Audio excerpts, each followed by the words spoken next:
श्यामपुर नाम का एक गांव था जहां पे एक बहुत ही पुरानी हवेली थी। लोगों का मानना था कि वहां पे एक खतरनाक चुड़ैल रहती है। जो कोई उस हवेली के अंदर जाता था उसे वो चुड़ैल मार देती थी। उसी गांव में एक चंदन नाम का लड़का अपनी दादी के साथ में रहता है। चंदन एक दिन उसी हवेली के सामने से जाता है, तभी उसे एक आवाज़ सुनाई देती है, कहाँ जा रहे हो चंदन, रुको।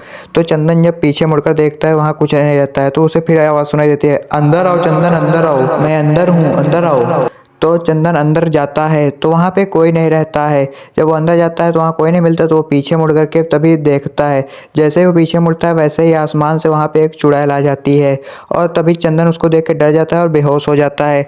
फिर चुड़ैल उसको दोबारा होश में लाती है और फिर चुड़ैल उससे कहती है, चंदन तुम मेरा एक काम करो, नहीं तो मैं तुम्हारी दादी और तुम्हें मार दूंगी। तो चंदन कहता है, कैसा काम? तो चुड़ैल कहती है, तुम्हारी दादी के पास में एक तलवार है, वो तलवार मुझे चाहिए और वो तुम लाओगे। तो चंदन उस चुड़ैल से कहता है, मैं आपको तलवार ला कर दे दूंगा, आप मेरी दादी को कुछ मत करना।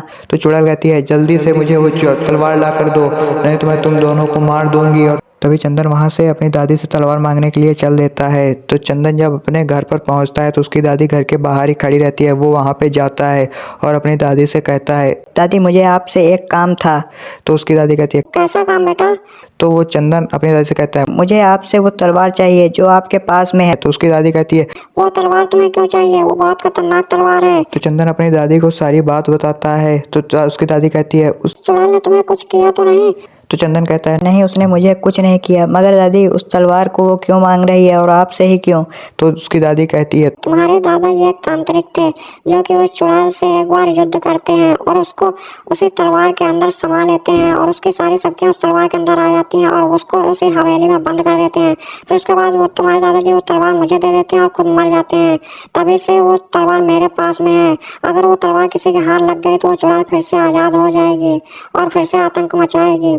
तो उसके बाद उसकी दादी उसको तलवार दे देती है और उससे कहती है, ये तलवार अगर उसके तुरंत जाते ही मार दोगे तो वो हमेशा के लिए मर जाएगी, लेकिन उसके हाथ में नहीं लगनी चाहिए ये तलवार। तो उसके बाद चंदन वहां से उस तलवार को लेकर के निकल लेता है और उस हवेली पे पहुंच जाता है जहाँ पे वो चुड़ैल रहती है। तो वो पहुंचता है तो चंदन उस चुड़ैल से कहता है, तो आप अब मेरी दादी और मुझे तो कुछ नहीं करोगी ना? तो चुड़ैल कहती है, नहीं अब मैं तुम्हारे घर वालों को कुछ नहीं करूँगी, मुझे ये तलवार जल्दी से दे दो। तभी चंदन उस चुड़ैल के वो तलवार मारने लगता है।